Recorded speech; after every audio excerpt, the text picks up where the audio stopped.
Edi Rama e trajton Shqipërinë si një sultanat të tij, si një pronë private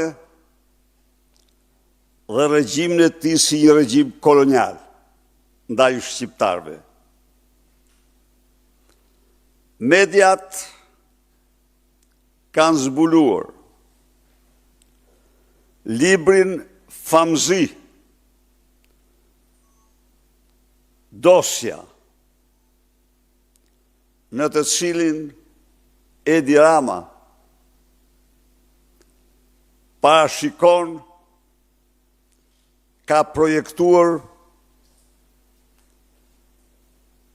523 resorte, hotele, zhvillime në zonat turistike, nga të cilat një lloj si t'ishte pronë e tij përjashton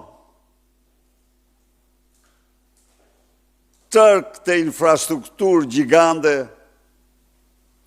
10 vite nga taksat. A ka të shfrytëzim më tegër se ky? Ky është sistem tipik kolonial. Nuk ka asgjë të përbashkët. Asgjë të përbashkët me ligjin themelor të shtetit, kushtetutën, por dhe ligjin ndërkombëtar të investimeve.